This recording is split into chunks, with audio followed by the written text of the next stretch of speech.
Today I'm making the softest cinnamon buns you can imagine. Just look at this.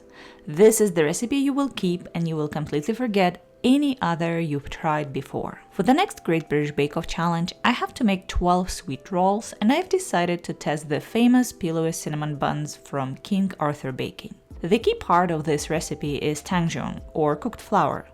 It helps to create that super soft texture and keeps the bun fresh longer because the cooked flour traps more moisture inside.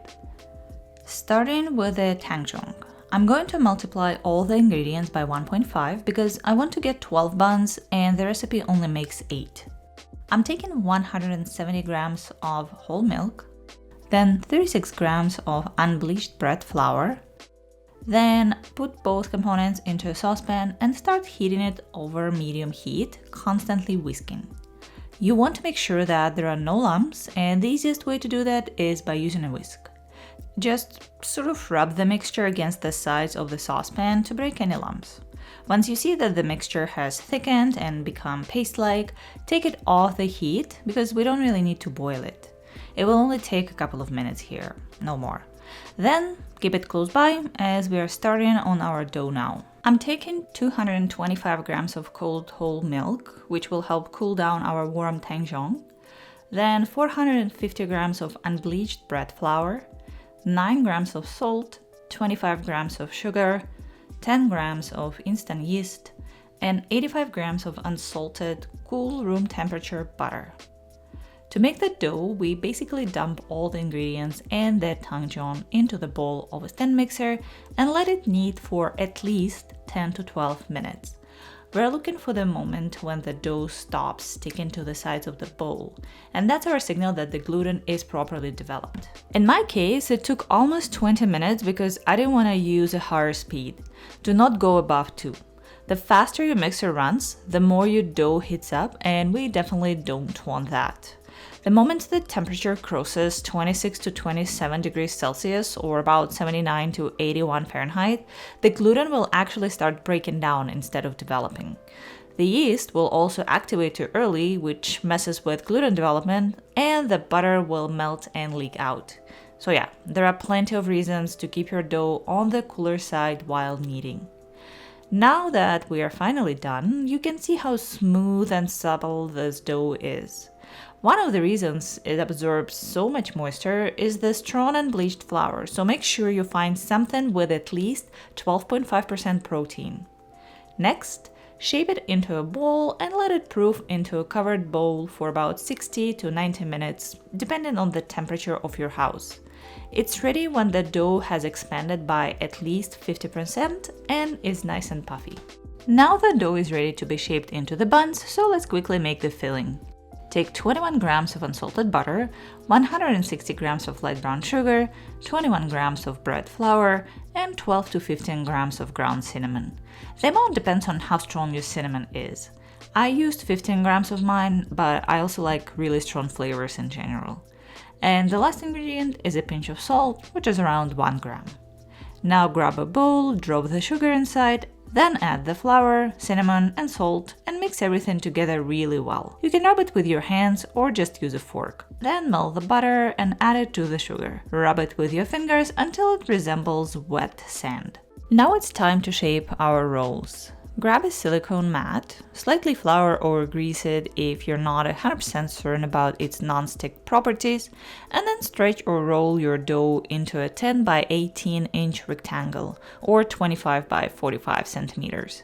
Try to keep it as rectangular as possible with clean corners to make sure all the rolls are the same size and shape. Next, sprinkle the filling over the dough, covering all but a ½ inch or 1 centimeter strip along one long side. Proceed to roll your dough into a log, starting with the long side covered in the filling, not the one you kept empty, so that the log will be 18 inches or 45 centimeters long.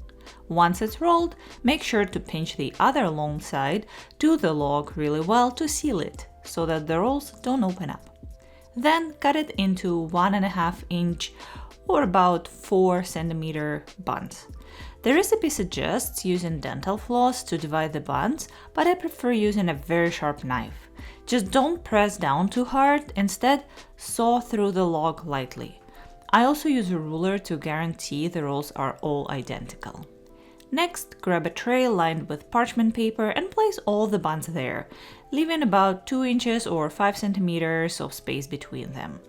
You can let them proof in a turn-off oven with a tray of hot water on the bottom, or simply cover your tray with an inverted deep tray and keep it on the countertop.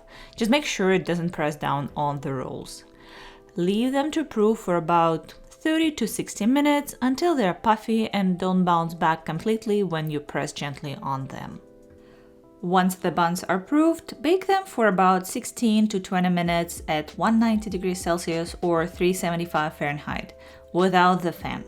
They should be beautifully golden brown, and if you check the internal temperature, they'll reach 90 degrees Celsius or 190 Fahrenheit right in the center. Just look how beautiful they are, and they smell absolutely incredible. While the buns are cooling down, let's make the icing. Now, I have my absolute favorite icing for cinnamon buns, which is basically a lot of cream cheese, some icing sugar, a splash of lemon juice, and a bit of milk. I'm not a big fan of the other options, but that's a personal preference, and I still encourage everyone to try the original version as well, even though today I'm making the one I like best. Take 250 grams of cream cheese, 30 grams of icing sugar, around 20 grams of milk, and 1 lemon. I have to say the proportions here are incredibly flexible. The idea is that you first use the icing sugar and lemon juice to reach the exact sweet and sour balance you like, and then use the milk to adjust the consistency. You might find you need less milk depending on your cream cheese and how much sugar and juice you've added. Funny enough, this part of the recipe is the easiest to make, but easily the longest to explain. First, beat the cream cheese until it reaches a perfectly smooth consistency, then add the icing sugar and beat it a little bit more. You'll notice it immediately turns softer. Next, add a squeeze of fresh lemon juice, just make sure to watch for any stray seeds, and beat it again. Give it a taste here to see if you need to adjust anything. If you're happy with the flavor, proceed by adding the milk little by little and beat well after each addition. Once you reach the consistency you like, it's done. I'm using a piping bag to apply the icing today, but you can absolutely just use a spatula or a spoon, whatever you prefer. And now all that's left is to pipe some icing on top of this bun. So we're finally ready to taste. I'm actually keeping the rest of them icing free for now because I'm bringing them to my friends later, and I'll just pack the piping bag so they can add as much icing as they like. And here they are, the ultimate soft cinnamon buns. Let's cut one in half to see the cross section and find out if they actually live up to the hype. And yep, they absolutely do. I grabbed an end piece, so the spiral is a little uneven inside, but it is amazing regardless. I highly recommend this recipe to any cinnamon roll fans out there, but if you have a sweet tooth, you might want to add an extra 10 to 20 grams of sugar to the dough.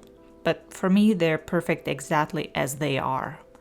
Please bake these as soon as possible. And that's it for today. Thank you so much for watching, and I'll see you next time.